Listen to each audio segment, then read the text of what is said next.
II. So some of you may have been there.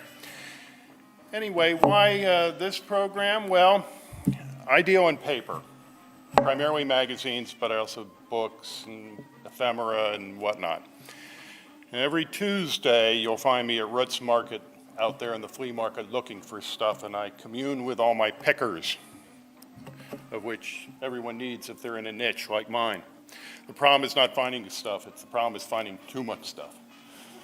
So anyway, one day, I guess it was about 10 years ago, one of my pickers came up with these boards, 5 large boards with pictures, photos, newspaper clippings attached to it. He said, oh, this is probably right up your alley, he said. And I looked at it, and it had old jazz and radio, and sure, I'll take them. And I put them aside. Then about a year ago, one of my pickers had a pile of these Lancaster magazines. And I thought, well, wait a second, the name of that editor sounds familiar. And it was H. Clifton Thorbahn. He was the owner and editor of Lancaster magazine. And I thought, I know that name from somewhere. And then I thought, oh, it's on those boards I got. So now that I made the connection, I said, well, I've got to figure out the story behind this. And I spent a good part of last year working on it. So I think you'll find that it's a fascinating story. Let me just make sure I'm doing this right. Okay. So I'm calling it a scrapbook because the first half of this is a lot of stuff from the scrapbook, but I've added a lot to it. And I've had to piece together all the later history. And I'm honored tonight to have H. Clifton Thorbahn's son Jim here in the front row, and his wife and his granddaughter. So I'm very happy they're daughter. Sorry. Say, yeah. There you go. Anyway, in 1924, the Lancaster Sunday News even did an article on the scrapbooks. Now, jazz was only about 5 years old at that point. So the fact that there's an article about the scrapbooks in the scrapbooks is a little odd. It said numerous scrapbooks. Do you remember them at all, Jim, seeing them? Not quite, sir. Okay. Probably they're in my basement. The ones that I didn't get. Anyway, Harold Clifton Thorbahn was born in 1891 in Lancaster, the son of Professor Carl Thorbahn and his second wife, Catherine Clifton Thorbahn. That's his baby photo, and you could see with the items he's posed with that music was going to be part of his life. His parents there, Professor Thorbahn, who was a native of Germany. He was an instrumental music teacher, a conductor, a composer, and a violin maker. His first wife had passed away in 1885, and he married Catherine in 1890. Professor Thorbahn had 8 children from his first marriage. Clifton was the only child from his second marriage and practiced the violin and piano with instruction from his mother. After moving to Lancaster from Warren, Ohio, I think he had been up in Canada before that, he became leader, this is his father, Carl Thorbahn. He became leader of the Fulton Opera House Orchestra. In 1884 and 1892, he was appointed professor of instrumental music for the Lancaster high schools until his death in 1915. And he led many local orchestras. There's a picture I found recently from the Lancaster High School magazine. That's Carl circled there, and he's next to a guy named J.P. McCaskey, who some of you may have heard of.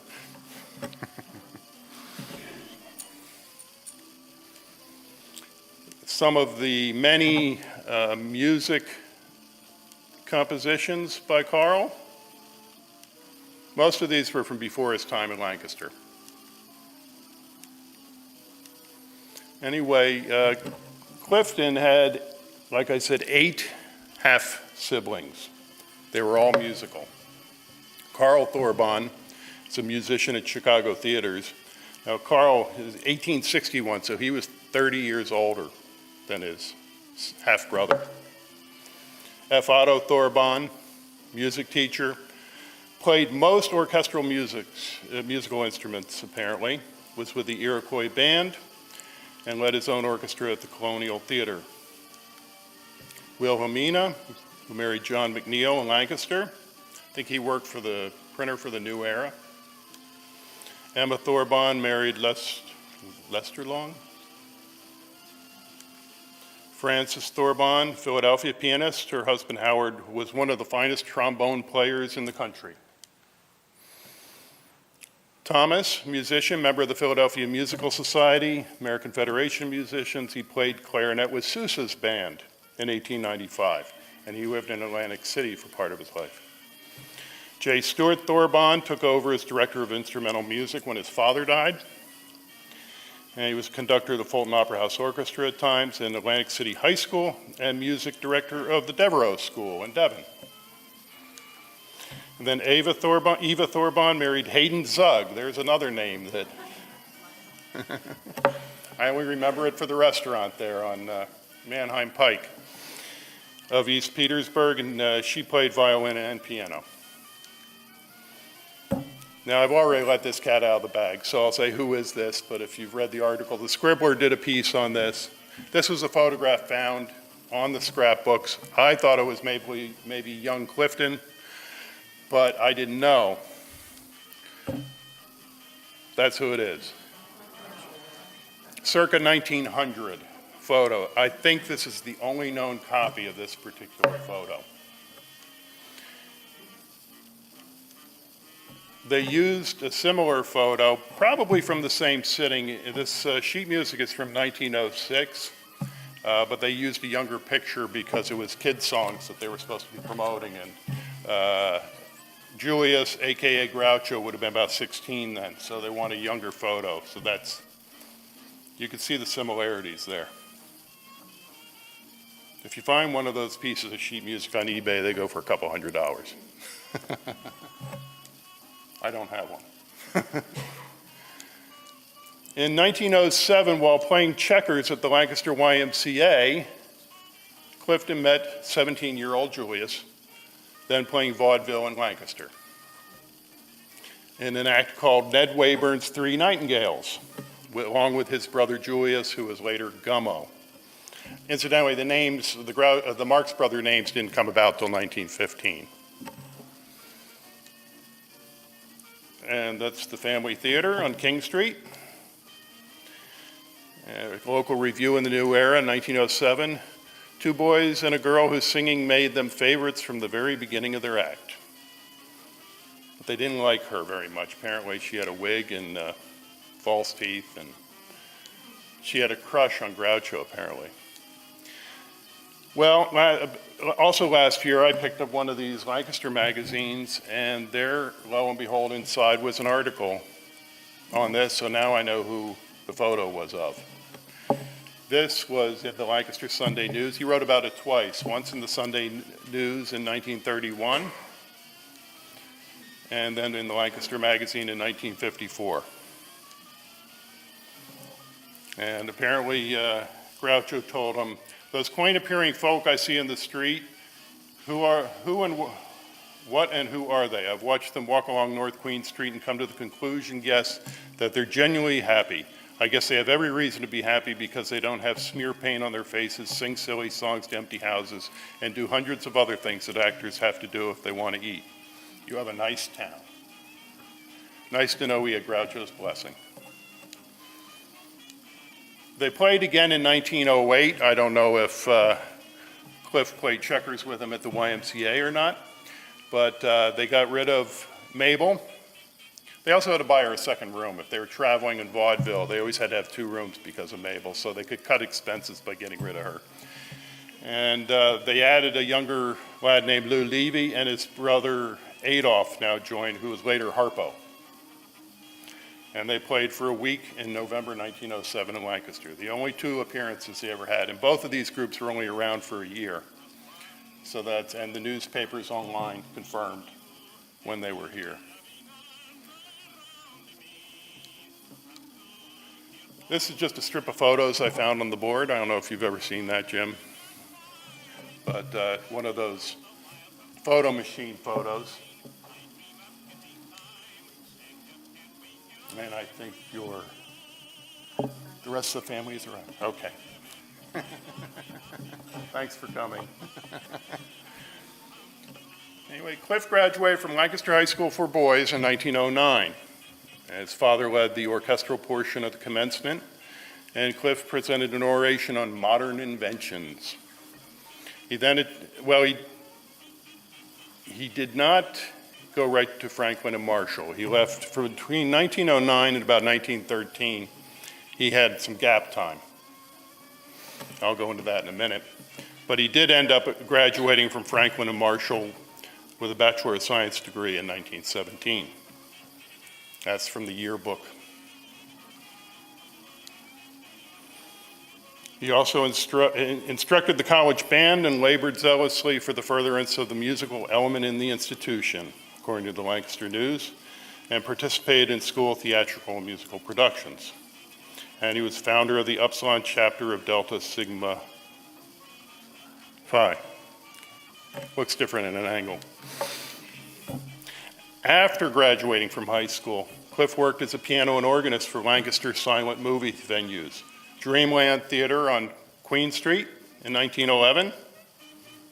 Photos from 1907. And the Hippodrome Theater, North Queen and Chestnut Streets in 1912, possibly into 1913. I looked up the 1910 census, and on that he's listed as a pianist. So, apparently he was, and you can confirm this, I'm sure, but he was one of these guys who could sit down at the piano and play anything. Yep. And drums? Yeah, that's what got me into drumming. Oh, that's right, I remember you telling me that. Hippodrome, some more ads from there. I had fun online. Atlantic City in 1915, I guess he was a summer break from F&M. The photo here was in the scrapbook that I have, and it just said on the back, working for Backrack Studios, August 1915. However, he met Evelyn Nesbitt Thaw while he was working there. She was considered the first supermodel. She posed for all the big photographers, but she was more known because of the infamous story of her husband. She married Harry K. Thaw, a Pittsburgh industrialist's son, and he caught her not fooling around with, Stanford White, who designed Madison Square Garden,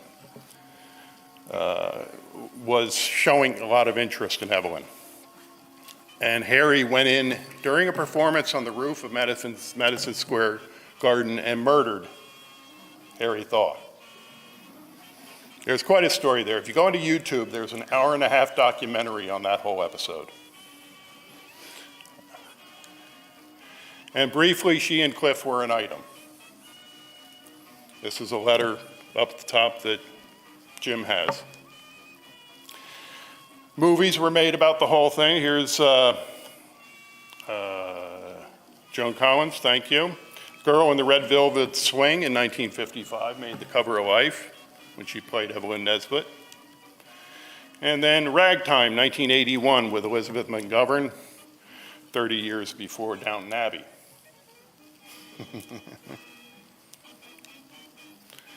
1917 to 18, his first job out of college. He taught at Kennett Square High School, science, in 1917-18. His draft card states that he was a chemist, bacteriologist, and teacher of chemistry. He also did a musical there, which was successfully presented with patriotic songs that we were in World War I by that point. And in 1918, Clifton was in the U.S. Navy Reserve, which is now where the Philadelphia Navy Yard is. In 1920, he married Catherine Ann Cobaugh from Lancaster. Honeymoon in Atlantic City again. Not again, honeymoon in Atlantic City. These were two photos that were in the scrapbook. The other one just said on the way to Reading, but I figure it's about the same time. They had 3 children. Jim's sister Jean, Dorothy, and Jim. And this is Jim's mother, 1926. Just a photo of her a few years later. They were always playing bridge. They were in the paper all the time for playing bridge. In 1921-22, he became science teacher and assistant principal at Salisbury High School. I'm with the Salisbury Township Historical Society, and that's across the street from where we meet on 320. And I only knew that because I found this in the paper with a graduating class with Cliff in the back. He was only there a year. The next year, he's principal at Strasburg High School. And I found this on the back of a photo, not this piece here. That's all I have of the song he wrote, the Hymn of Praise for Strasburg High School. I think there were clippings on the other side. Okay, on to the jazz. And in fact, I had playing in the background some recordings from the period made by the Serenaders. But I'll keep that down for now. What is jazz? Jazz is a broad style of music characterized by complex harmony, syncopated rhythms, and a heavy emphasis on improvisation. The first recorded jazz record was Livery Stable Blues by the original Dixieland Jazz Band, recorded February of 1917. They often spelled jazz with J-A-S-S in those early days. Lancaster New Era, the first time it was mentioned, was for a piano roll. The word jazz, that is. The first jazz performance locally at Rocky Springs by John Brubaker, which was reviewed in the New Era. By 1918, we were in war. Numerous bands were playing in World War I camps, and it was taking off like wildfire. I just love this ad for shoes that I popped up in the paper. It says, a jazz band couldn't make them move any faster. The main venues for these bands were Rocky Springs Park. Anybody here remember Rocky Springs? There's a few. Restaurant, picnic ground, bathing resort began about 1860. Roller coaster. It became the local spot for swimming, roller skating, amusement rides, et cetera, et cetera. And they had a steamer that ran from the Whitmer Bridge to Rocky Springs from 1890 until 1918. And the Conestoga Traction Company ran a trolley from Lancaster to Rocky Springs. Dance Pavilion, which was built in 1906, burned in 1926, rebuilt in 27 as the new Crystal Ballroom. Here's where the fire destroyed it. Fire was always destroying something in these parks. WGAL radio began broadcasts in 1931, and a roller skating rink ended up, I think that's still on the grounds there. About the only thing that's still. Some of the people that played Rocky Springs, I'll go through these quickly. Sousa, Paul Whiteman, Irene Castle Orchestra, Jan Garber. These are all big names if you're into 20s and 30s jazz. King Oliver's Creole Jazz Band, Fred Waring, another Pennsylvanian, Fletcher Henderson, Hal Kemp, Vincent Lopez, Gene Goldkett, Duke Ellington, McKinney's Cotton Pickers, Eddie Edwards, Kay Kaiser, Earl Hines, Cab Calloway, and his Cotton Club Music, George Olson. I put these in here because they were conjoined twins who were musicians that were a huge act at the time. Fats Waller, Artie Shaw, everybody played there. But by the 40s, it was mostly country music taken over. The carousel was just in the news this past week again, wasn't it? They're still trying to figure out how to save that and what to do with it. Park closed in '66, reopened in the late '70s, closed again in 1984. The other big venue was its competitor, Maple Grove. Anybody remember Maple Grove? Yep. Same people that remembered Rocky Springs. Located just off Columbia Avenue on the southwest side of Lancaster, along the Little Conestoga Creek behind the Maple Grove Mill. Their big attraction was their pool, which I think I have the next slide. They had boxing there 2 or 3 times a week. The pool was supposedly one of the largest in the East Coast, about 2 million gallons of water.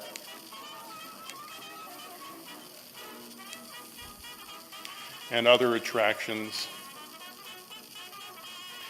But in 1990, it was all over. The pool was filled in and leveled. I think there's a shopping mall on part of it now, isn't it? Yeah, I drove by there. That was it. That's right near where you guys grew up. Yeah.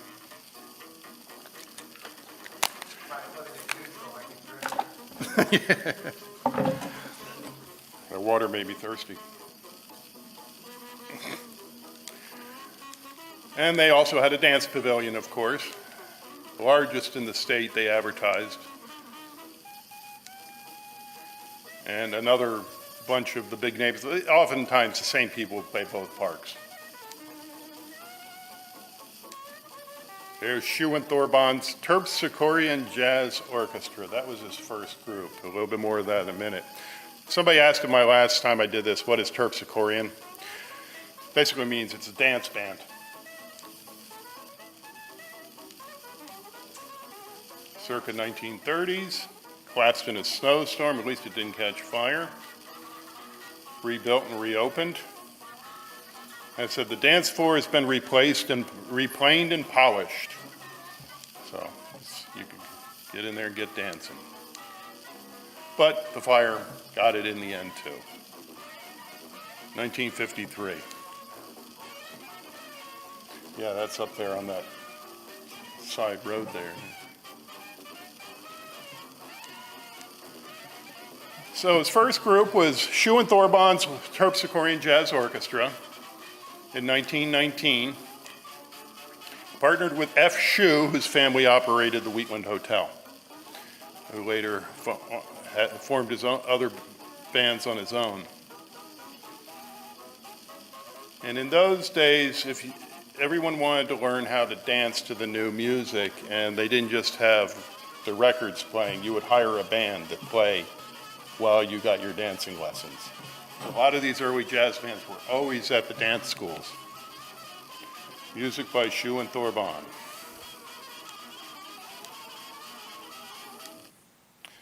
I won't read all that, but different members of that band. It only lasted from February to November of that year. And they started up a group called the Bohemian Serenaders. Formed in July 20, lasting until February 21. The first gig that I could find in the paper was a Methodist picnic.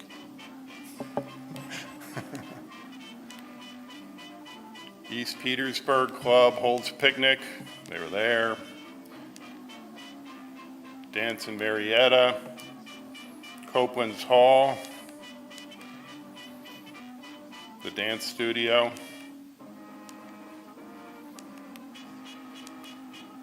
And they played Rocky Springs often.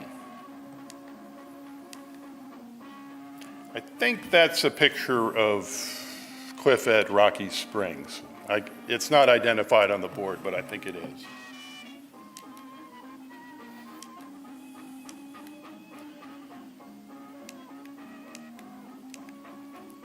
Band continued to perform in Lancaster until mid-February, then they reorganized for a southern tour. I think Cliff had the idea to take the band on the road.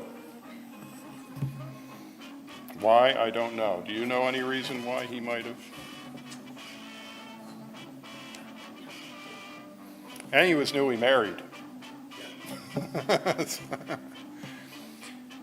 And then it was announced in the paper that they were going to go down to South, and they have a list of the players there, like 3 of them on that list. I never joined it a week later. So, and then the people that decided they didn't want to go on the tour formed their own band called the Revelliers. That didn't last too long either. That lasted about 6 months. This is a picture that is in the LancasterHistory.org archives, and it was dated February 7th, 1921, just a few days after those newspaper reports. In my scrapbook was this picture, which Cliff doctored up for publication purposes, and he eliminated the name Bohemian. So the minute they left Lancaster, Bohemian was dropped. I like the way he had to draw the arm on the left that was cut off and, highlight.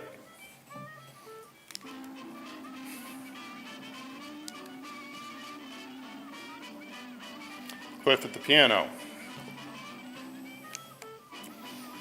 And that's a lineup. This was taken, and their first stop was in Washington, D.C.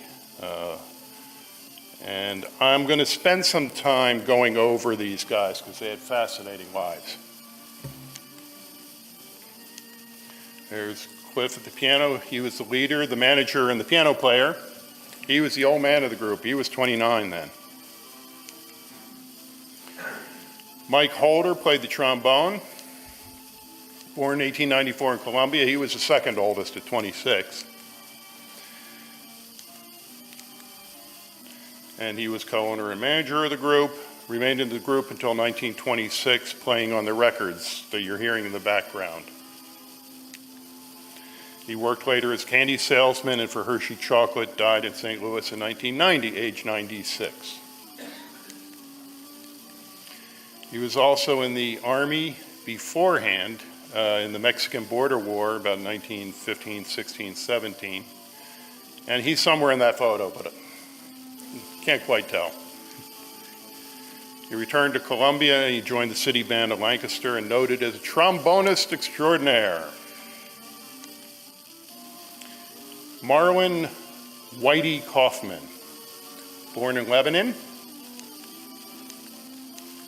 veteran of World War I. He was aged 21 in 1921. He played the banjo. I wrote a couple songs, Louisiana Lullaby and When Sweet Susie Goes Stepping By. I just found this in the paper yesterday, actually. I'm still adding to this all the time. Where in the personal section it said that Mr. and Mrs. Cliff Thorbahn went to Lebanon where they were looking after the interests of the musical organization, the Serenaders. Well, I think they lost their banjo player because it was like 3 days after another banjo player was listed in the newspaper. Whitey went on and took the band on to bigger fame, and they cut about 9 sides for Victor, right up into the 30s. I like spinning the record. That was their first record in 1923. Whitey Kaufman, a Lebanon man makes good on the Victor. Intelligencer in 23. Mike Holder on the left, T.D. Kemp on drums, Buck Weaver on the right. And they played Alien Hole in New York and were on the radio. They broadcast on KDKA, Pittsburgh. And we're all over the place.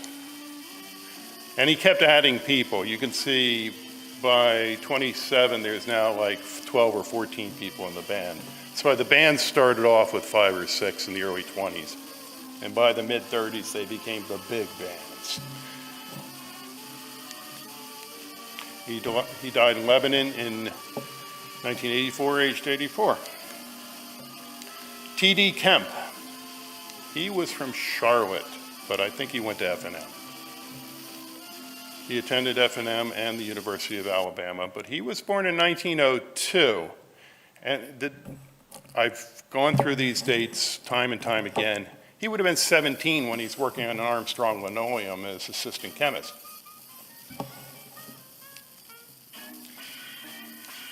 He was the drummer whose arm was painted in. He had a fascinating life. He ended up in music management for his entire career. He spent many years in Europe. He witnessed Charles Lindbergh landing in Paris in 27. He covered FDR's inaugural after a return in the 30s. He married an Edith Jorgensen, a ballet dancer and actress, judged the most beautiful woman in Denmark.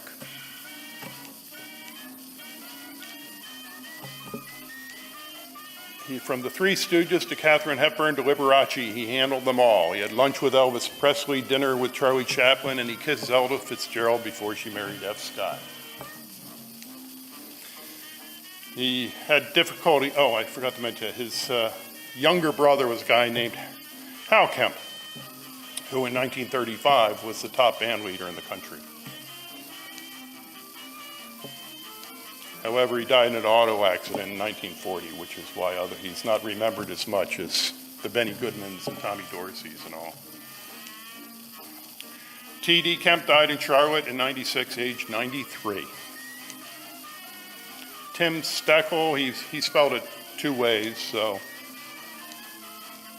born in 1902 in Lancaster with another group called the Belvederes. He was all of 18. Later on, he toured Florida, the Tim Steckles Belmont Club Orchestra, the Tim Steckles Orchestra. Played Maple Grove. And he ran a Steckel printing company in Lancaster from the 30s to the 60s. Died 1975 in Tarpon Springs, Florida. Buck Weaver, born in Columbia, 1902. He was all of 18 when he started with the band in 1921. I equate it to like all the rock bands in high school in the 50s and 60s, you know. This was the first time there was music that were getting kids into joining, making their own groups and all that. Started then. Played the clarinet and saxophone. Played with Gene Goldket's orchestra in Detroit in 1924. Later members were Bix Beiderbecke, Frank Trumbauer, Jimmy and Tommy Dorsey, and others. Often played Maple Grove, Rocky Springs. However, he's primarily remembered now because of who he married. A lady named Marion Weaver Butcher, who wrote a play called Plain Betsy, which put Bird in Hand on the map and inspired the Broadway musical Plain and Fancy in 1955. Marion sang locally with her husband, sometimes accompanying her on sax. Buck conducted another local band, and Buck died in 1958, age 55. Marion was always in the paper for her various things. She was another person that could sit down at the piano and play anything. I have a photo of her with Mahalia Jackson singing, who sang a hymn that Marion wrote. She composed about 1,000 songs. Another story there, and I've ended up with her papers too, so that might be part two. Now this to me, he's the most fascinating, after Cliff of course, most fascinating guy, Claire Omar Musser. Did your father ever talk about him? He was born a Mennonite near Mannheim. He was a marimba virtuoso, a conductor, a promoter of marimba orchestras, a composer, teacher, designer of keyboard, percussion instruments, an inventor, and the last part of his life, an engineer for Hughes Aircraft. He began to study the xylophone in the 5th grade, about 1911, and played in an orchestra in Lancaster in 1920. He was another 19-year-old in the band. Reportedly, he first heard a marimba band in 1915. I read this account at the Panama Pacific International Exposition. I don't think it's likely because he would have been 14 and getting from Lancaster to, in San Francisco would have been something in those days. It's more likely he heard the marimba played with Earl Fuller's Novelty Orchestra at Maple Grove. and he ended up learning from one of the player's teachers, Philip Rosenzweig. He became quite the thing. He was in the Serenaders for about 2 years and then went off into vaudeville on his own. And he taught, and he composed, he invented.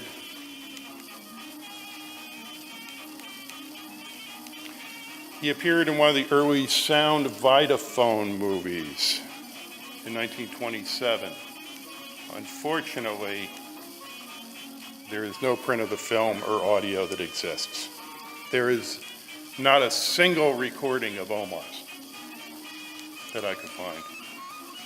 At the Century of Progress, he conducted a 100-piece marimba orchestra.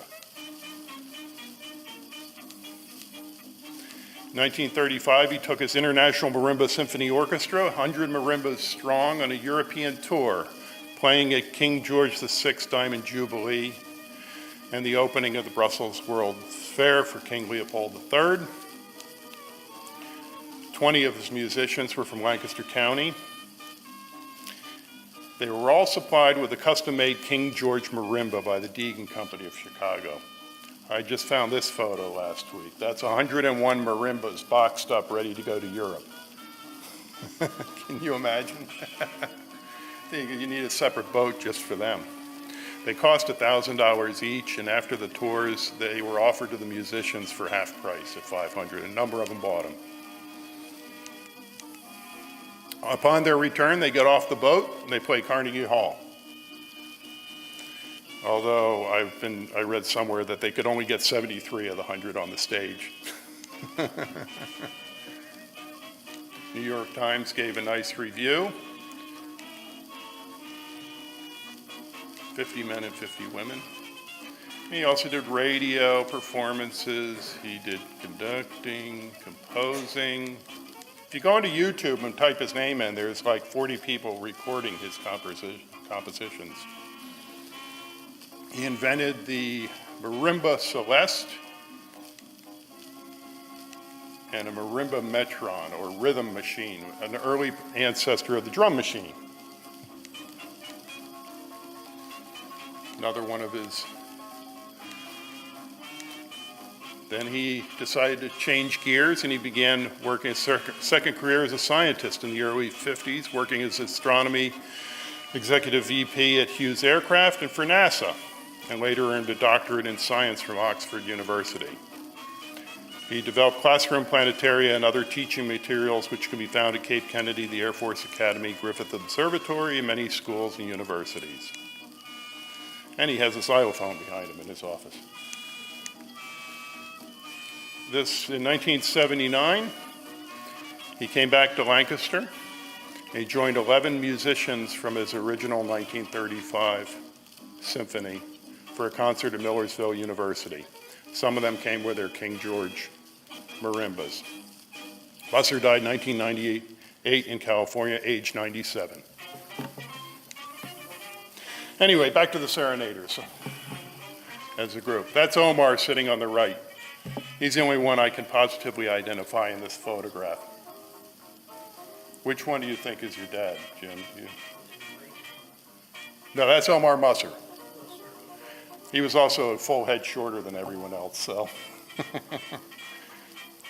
That's just after they played DC, I think. But their southern tour began in late February, early March, and then they were to go throughout the South. But their first concert was for President Harding's inaugural. That's the poster over here.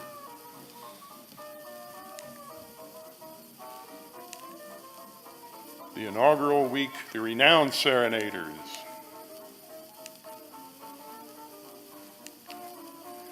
Yeah, he had this. This is, I believe, the cover of his music book.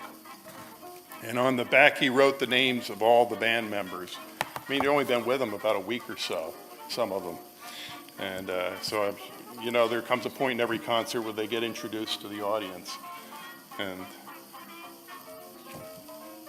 what it says here on the front, Washington, D.C., February 27th, 1921, on tour.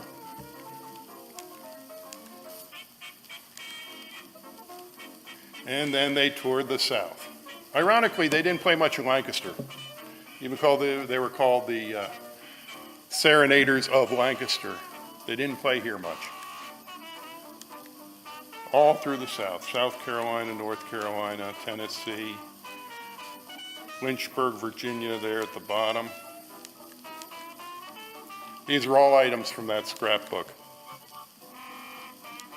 Florence, South Carolina, some place I've never even heard of, Reedsville. And at a University of North Carolina prom dance, the Serenaders played from 8:45 p.m. until 9:30 the next morning.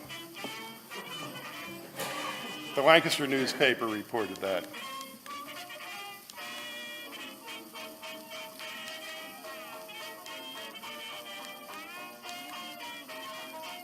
I threw this in because just a postcard where Mike Holder of Columbia forgot his trombone. It happened to be at Lancaster, South Carolina.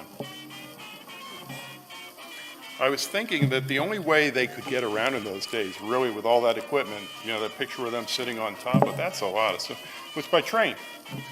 Roads were not paved or sufficient to carry these guys. They didn't have a bus. I made a mention in the Billboard magazine. And then they came back to Lancaster for a break in September, and Cliff started working in Salisbury High School.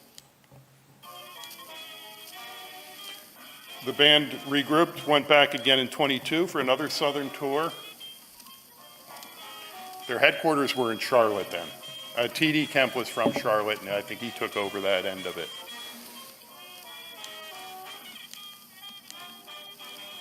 Picture of Savannah, Georgia. That's your father there on the right. I think he joined them in the summers between working in Salisbury and Strasburg high schools. New Orleans, Birmingham. Well, he had to come back to his real job and stay at home. He now had a daughter as well. So I imagine your mother said, you're not going out with a band again this year.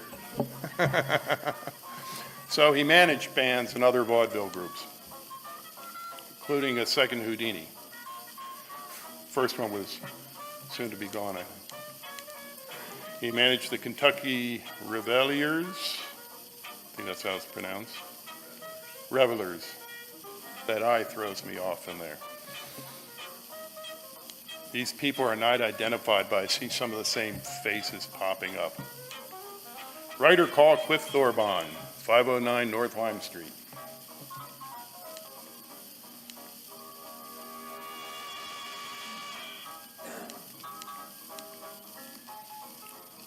And the Windsor Terrace Orchestra. I never found an actual Windsor Terrace, but it was a great sounding name for a band, I guess. Ken Kehoe was in that one from Columbia. He and his brother Reginald, who performed as Kehoe and Kehoe, had their own bands. Then Reginald was later known for Reg Kehoe and his Marimba Queens.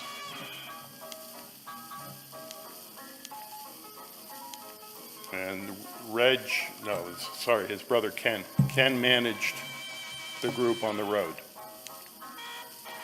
But Cliff had the fictitious name application in his papers for the group.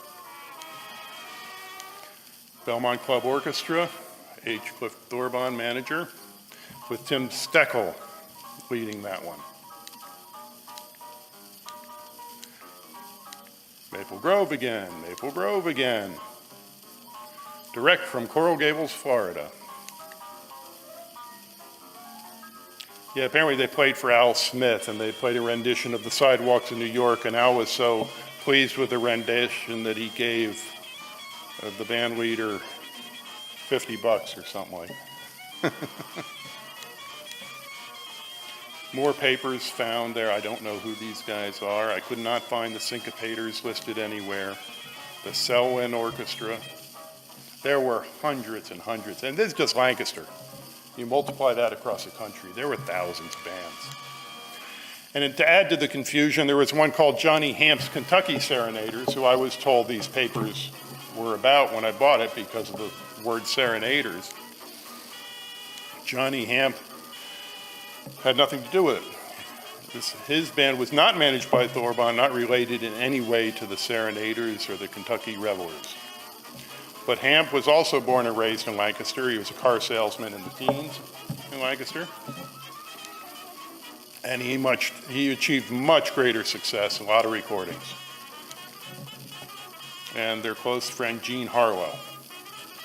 When Jean Harlow's mother died, Johnny Hamp and his wife were beneficiaries of the will.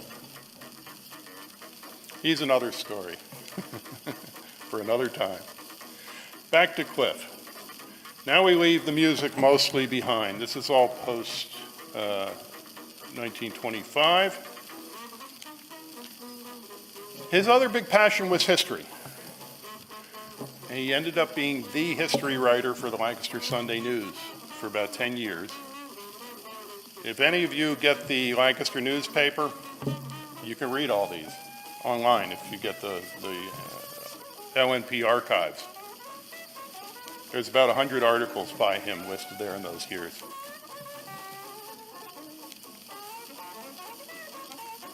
Right back to Mastodons.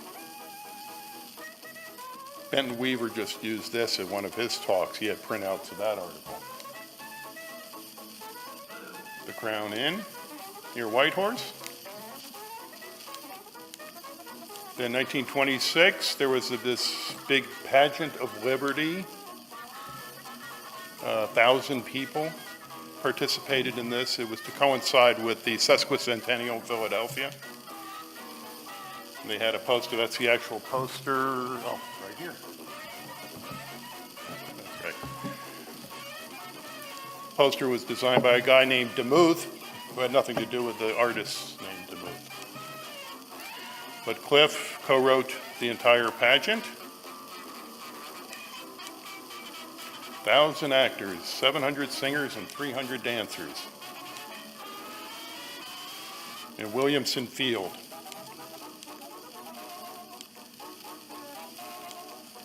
And the crowd goes wild.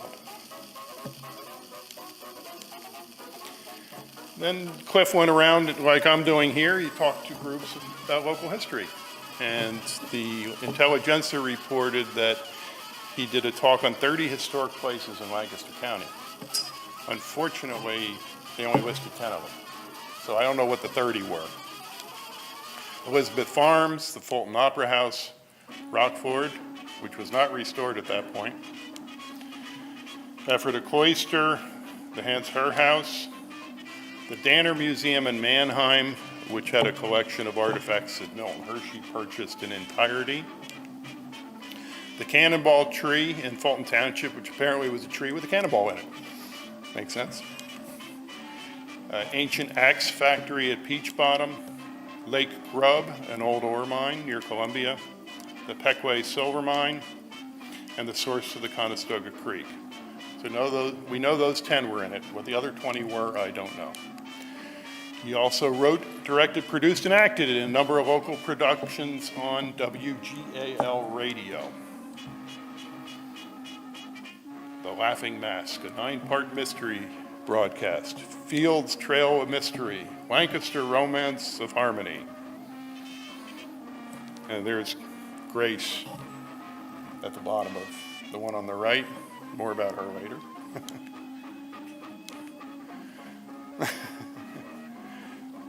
WGAL radio programs. He did something called Funny and Lovey.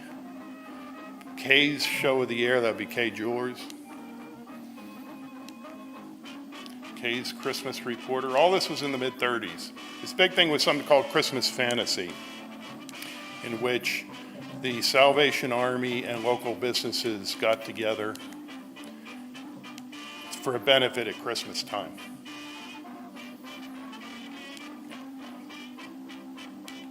And there's Grace. Grace Bowman, who was later his partner with the other publishing ventures. Santa arrives here in a clipper ship. 1936, he published the first local entertainment guide in Lancaster County. I've only found 2 of these. They're up here. They just do not show up anywhere. Have you ever seen these? Okay. I have no idea how long they published for, but they were a weekly publication, gave you radio, movie listings, bus schedules, all that sort of stuff.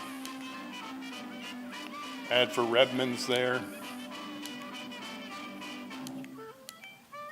He's also a board member of the Union Fire Company 1, Union Fire Company number 1, and the newly formed CVA, Conestoga Valley Association, and he was part of the group that helped save Rockford. Back there he is on the left with Earl Redmond, and next to him is Jack Luce.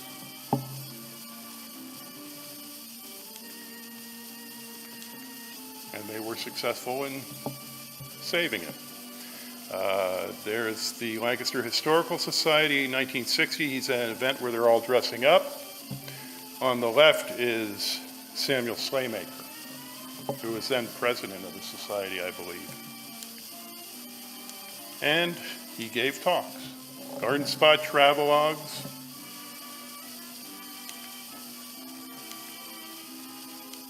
Everywhere. A colored travelogue. You said, Jim, you remember going to help him with these.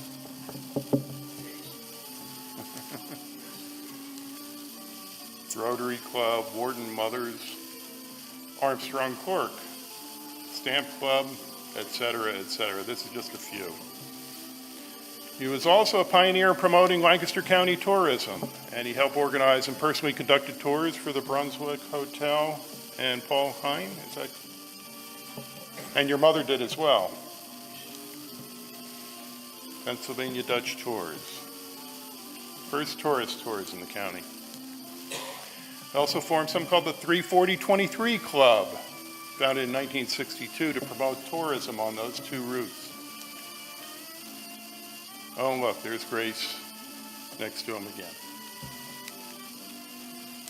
They published thousands of these maps promoting tourism in the area.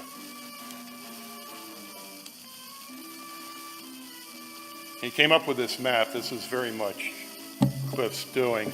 Sort of based like on the London tube map, because it's not geographically correct, but it's easy to follow.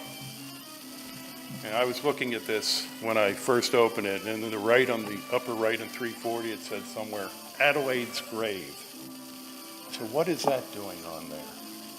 So I researched that, and if you have to go online, you get our latest newsletter for our historical society. I wrote an article on what Adelaide's grave is.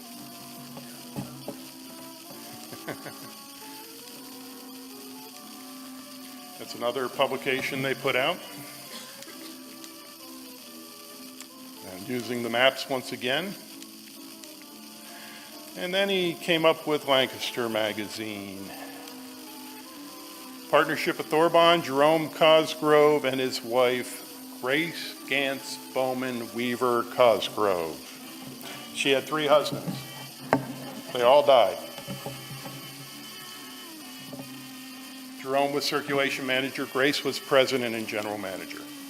Edited by Clifton Thorbahn from the first issue to the late 60s. I think he retired. I guess he was in his late 60s. He would have been in the late 70s by then himself. This is the first issue, which I don't have a copy of. It was designed by Florence Starr Taylor. There's an event on Saturday at the historical, lancasterhistory.org, a tour of their collection of Florence Starr Taylor, but sold out. So, yeah, the cover is not complete because it was the only one. It was like Life magazine size, I think, the first issue, and they trimmed it to bind it with the rest of the issues at the Historical Society, which is often what you do for uniformity. You trim all the sides. Well, they took about 1 inch off of every side of the first issue.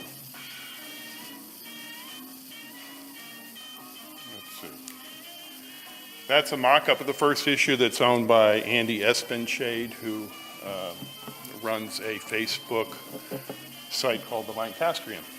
So it's appropriate that he has that. I guess they were looking for a name at that point. Yeah, Florence Starr Taylor, that's her high school yearbook. I just found that at Roots about a month ago. She was all of 16 when she graduated, and she was art editor for the yearbook.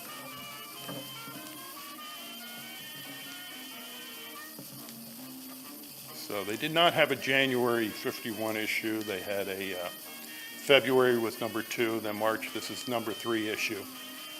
Seemed to be a lot of wrestling in it. Wrestling must have been a big thing in the early 50s. So it had your usual mix of popular articles, businesses, events. A Redmond's ad. He was friends with Earl Redmond? Very close friend with Earl Redmond.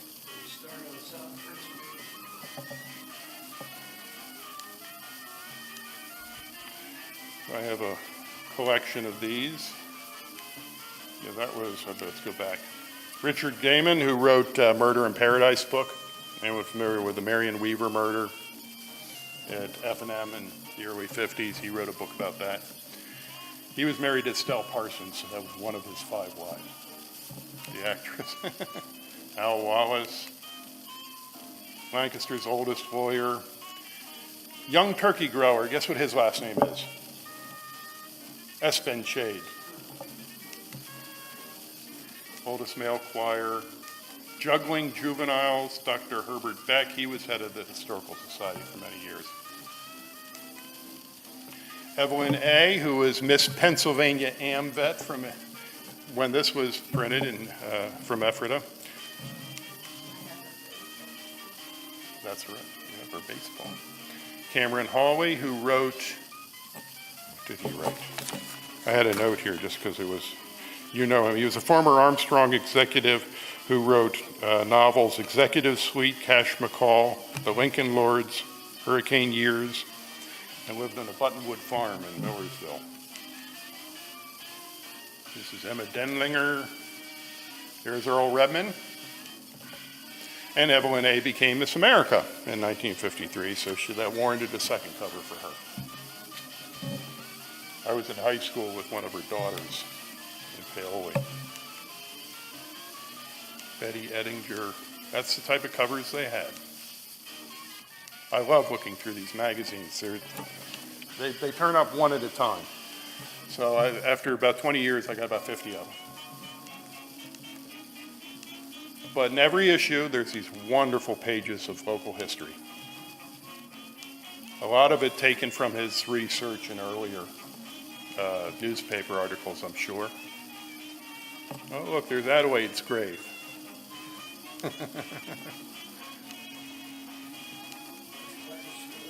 It is.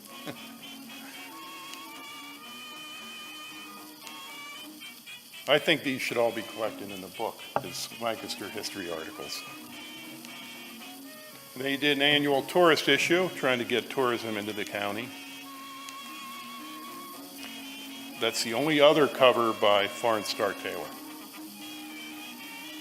I think that was 1957.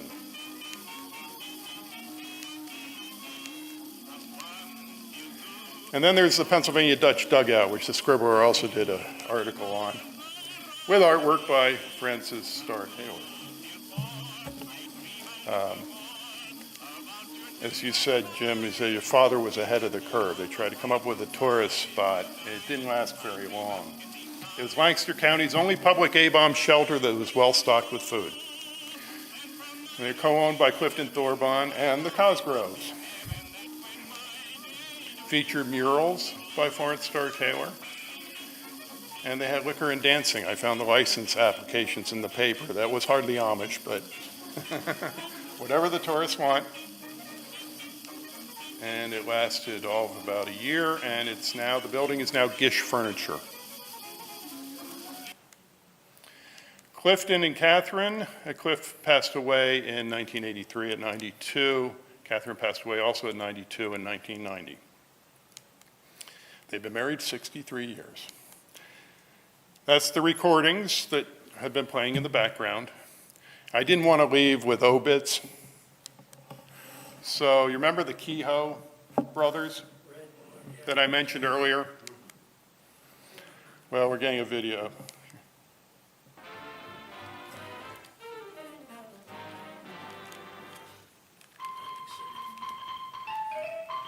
Reg Kehoe and his Marimba Queens. Bit of fun.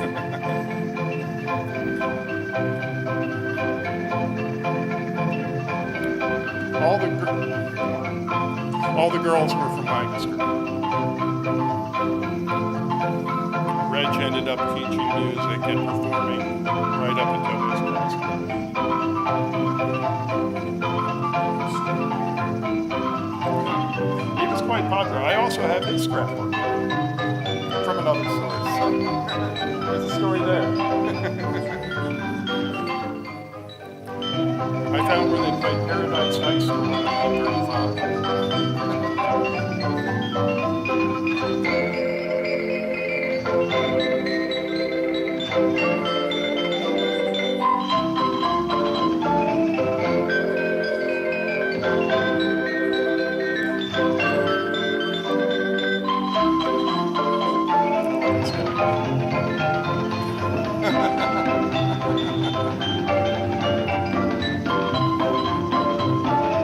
He was from New York.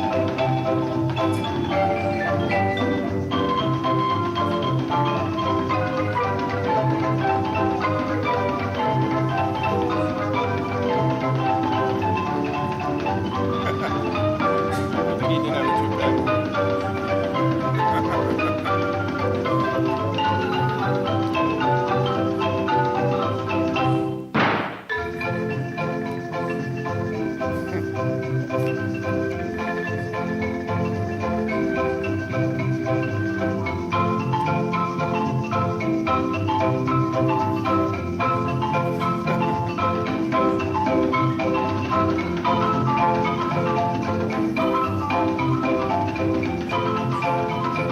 Another YouTube fun.